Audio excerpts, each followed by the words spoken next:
Hello दोस्तों, स्वागत है आप सभी लोगों का आपके अपने चैनल यूनिक एजुकेशन में। तो आज हम जीके के कुछ इम्पोर्टेंट प्रश्न करेंगे जो कि आरआरबी ग्रुप डी और एसएससी सीजीएल या एसएससी का कोई भी एग्ज़ाम हो उसके लिए काफ़ी इम्पोर्टेंट है।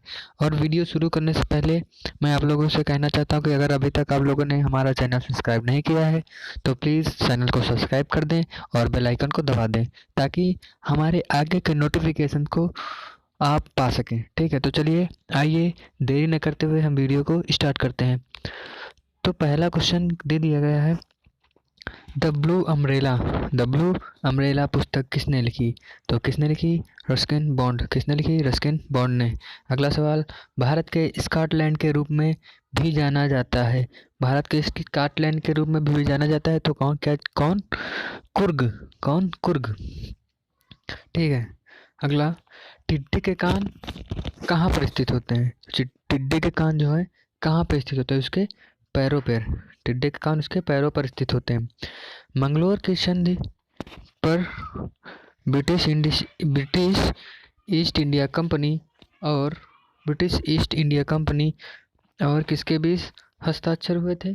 तो किसके बीच हस्ताक्षर हुए थे? टीपू सुल्तान के बीच। किसके बीच? टीपू सुल्तान के बीच। और जो टीपू सुल्तान, उसकी जो मृत्यु हुई थी चतुर्थांगल मैसूर युद्ध के समय हो गई थी 1799 में। 1799 में श्रीरंगपट्टनम की संधि के दौरान। ठीक है। किसके उस समय का गवर्नर कौन था? तो लॉर्ड वेलेजली। और इस समय का गवर्नर जनरल कौन था? अगर मंगलोर की संधि जो हुई थी इसके समय गवर्नर कौन था? तो कौन था? Warren Hastings. ठीक है। इतनी बातें हमें इस प्रश्न से जानने को मिली। तो अगला सवाल, 5वां नंबर,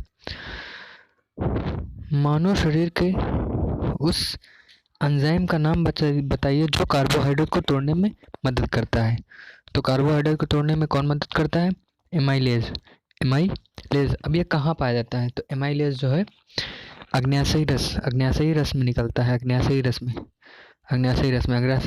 में 3 एंजाइम, एटीएल मतलब ए से एमाइलेज, टी से ट्रिप्सिन और एल से लाइपेज, टी से ट्रिप्सिन और ए से एमाइलेज।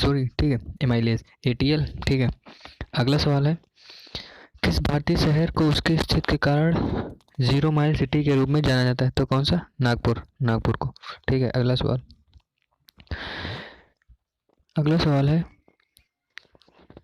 किस भारतीय ने प्रधान डिजाइनर के लिए 1982 में अकादमी पुरस्कार जीता था? तो किसने? भानु अथैया ने। चूना पत्थर एक तलहटी होता है जो मुख्यतः किसके लिए बना होता है? Calcium carbonate. किसके लिए? कैल्शियम कार्बोनेट के लिए। ठीक है। तो दोस्तों अगला सवाल, एक बैटरी विद्युत ऊर्जा को किस में परिवर्तित करती है? तो विद्युत ऊर्जा को रासायनिक ऊर्जा में। और अगर हम प्रकाश संश्लेषण क्रिया में पूछें, जो प्रकाश होता है वो भी प्रकाश ऊर्जा को रासायनिक ऊर्जा में परिवर्तित करता है। ठीक है। तो प्रकाश ऊर्जा को रासायनिक ऊर्जा में कब, कहाँ पर? प्रकाश संश्लेषण के दौरान। ठीक है। आधिकारिक तौर पर गोवा का राष्ट्रीय खेल फुटबॉल। ठीक है। अगला सवाल, किसने आगरा को अपनी साम्राज्य की राजधानी बनाई थी? तो किसने? सिकंदर लोदी ने। किसने? सिकंदर लोदी ने। और इसी ने ही आगरा की स्थापना की थी। कब? 1504 में आगरा की इसने स्थापना की थी। ठीक है। आगरा की स्थापना की थी। और इसकी जो मृत्यु हुई थी कब हुई थी? 1517 में। ठीक है। और अगला सवाल है, भारतीय प्रतिभूति और विनिमय बोर्ड सेबी की स्थापना किस वर्ष हुई थी? तो सेबी मतलब security exchange board of India की स्थापना किस वर्ष हुई थी? तो 1992 में। अगला सवाल है, पद्म भूषण पुरस्कार प्राप्त करने वाले खिलाड़ी कौन थे? तो कौन थे? विश्वनाथ आनंद। ये क्या खेलते हैं? शतरंज खेलते। ठीक है। अगला सवाल, किन शासकों ने खजुराहो को अपनी मार्मिक राजधानी स्थापित की थी? तो किन? चंदेल का संस्थापक कौन था? नन्नुक। कब? 1831 में। और खजुराहो से पहले इसकी जो राजधानी थी वो क्या थी? कालिंजर। क्या थी? कालिंजर। और खजुराहो को किसने अपनी राजधानी बनाया? तो राजा धंग ने। ठीक है। राजा दंग ने। और दंग के समकालीन जो एक शासक था, जो आप सभी लोग जानते हो कि गजनवी, गजनवी दंग के समकालीन था। ठीक है, अगला है, किसे भारतीय परमाणु कार्यक्रम के जनक के रूप में जाना जाता है? तो होमी जहांगीर भाभा, होमी जहांगीर भाभा। भारतीय आर्थिक सुधारों के जनक के रूप का नाम बताइए? तो पीवी नरसिम्हा राव, पीवी नरसिम्हा राव। ठीक है, अगला सवाल, स्मॉल इज ब्यूटीफुल के लेखक कौन है? E.F. Schumacher, E.F. सुमाकर। अगला सवाल, अगला सवाल है, छत्तीसगढ़ के वाटरफॉल को, छत्तीसगढ़ के वाटरफॉल को भारत के नियाग्रा, छत्तीसगढ़ के किस वाटरफॉल को भारत के नियाग्रा फॉल्स के रूप में भी जानते हैं? तो किस? चित्रकूट, किसके? चित्रकूट के। ठीक है, अगला सवाल है, जनवरी 1950 से नवंबर 1951 तक भारत के मुख्य न्यायाधीश कौन थे? तो हीरालाल जे कुसुमदास, जे कुसुमदास कानिया, हीरालाल जे कुसुमदास कानिया। ठीक है, ये पहले फर्स्ट गवर्नर, पहले मुख्य न्यायाधीश थे। तो फर्स्ट यही कौन थे? तो हीरालाल जे कुसुमदास कानिया।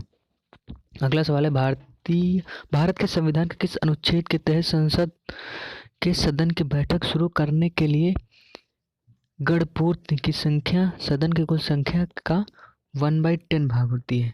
1/10 या 10% भाग होती है। ठीक है, तो किस? आर्टिकल 100, आर्टिकल 100 के तहत। अगला सवाल है, नौ कलेवर एक परंपरा जो किस मंदिर में होती है? तो किस मंदिर में होती है? जगन्नाथपुरी। किस मंदिर में? जगन्नाथपुरी। कहाँ पे है? उड़ीसा में।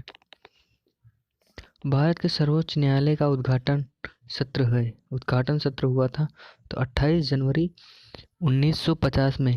और इसी में जो हीरा लाल जे किशनदास कानिया जी थे, वही फर्स्ट मुख्य चीफ जो जस्टिस थे, वही चुने गए थे। अगला सवाल है, the audacity of hope, the audacity of hope किसने लिखी? तो किसने लिखी? बराक ओबामा ने। किसने? बराक ओबामा, जो अमेरिका के पूर्व राष्ट्रपति हैं, पूर्व राष्ट्रपति।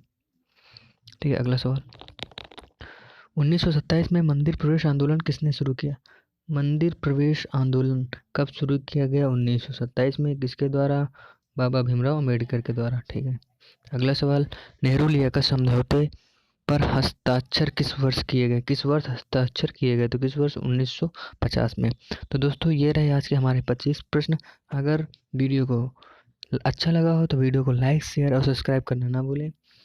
तो दोस्तों धन्यवाद। चलिए हम अपना अलग वीडियो बनाएंगे। ठीक है।